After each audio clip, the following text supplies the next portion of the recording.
हिंदू धर्म में एकादशी का विशेष महत्व होता है।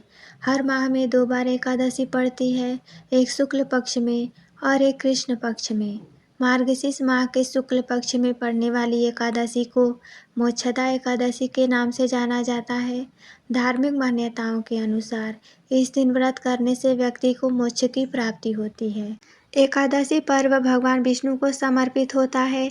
एकादशी पर्व में विधि विधान से भगवान विष्णु की पूजा अर्चना की जाती है। मोक्षदा एकादशी पर ही गीता जयंती मनाई जाती है। धार्मिक मान्यताओं के अनुसार मार्गशीर्ष शुक्ल पक्ष की एकादशी तिथि को ही भगवान श्री कृष्ण ने अर्जुन को गीता का ज्ञान दिया था। इसीलिए इस दिन को गीता जयंती भी मनाई जाती है। मान्यता है कि इस तिथि पर व्रत करने से न सिर्फ पापों का क्षय होता है, बल्कि जीवन में समृद्धि और मोक्ष की प्राप्ति होती है। हिंदू परंपरा के अनुसार मोक्षदा एकादशी का व्रत करने से पापों का क्षय होता है। जैन परंपरा के अनुसार यह दिन मौन एकादशी के रूप में मनाया जाता है।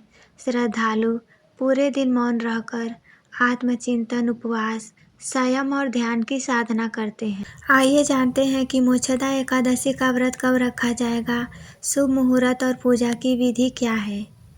इस साल मोक्षदा एकादशी का व्रत 1 दिसंबर 2025 को रखा जाएगा। एकादशी तिथि प्रारंभ होगी 30 नवंबर 2025 रात 9:29 से। एकादशी तिथि समाप्त होगा 1 दिसंबर 2025 शाम 7:01 पर। मोक्षदा एकादशी पर रहेगी भद्रा और पंचक। इस दिन सुबह 8:20 से शाम 7:01 तक भद्रा रहेगी और सुबह 6:56 से रात 11:18 तक पंचक भी रहेगा। इसके साथ ही आइए हम लोग यह भी जानते हैं मोक्षदा एकादशी का पूजा विधि क्या है।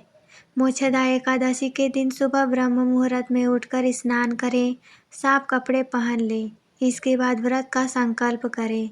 घर के पूजा स्थान में भगवान विष्णु की प्रतिमा या फोटो स्थापित करें और आसपास के स्थान को गंगा जल से शुद्ध करके दीपक जलाएं। भगवान विष्णु को पीले फूल, तुलसी दल, पंचामृत, फल, केला और पीली मिठाई का भोग लगाएं।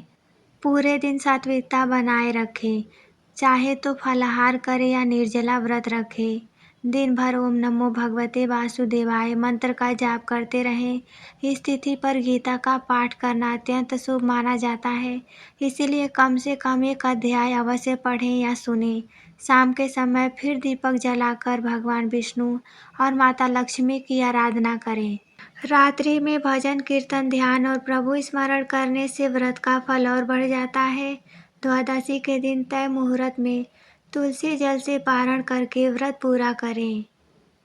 आइए हम लोग यह भी जान लेते हैं मोक्षदा एकादशी पूजा की सामग्री क्या होगी।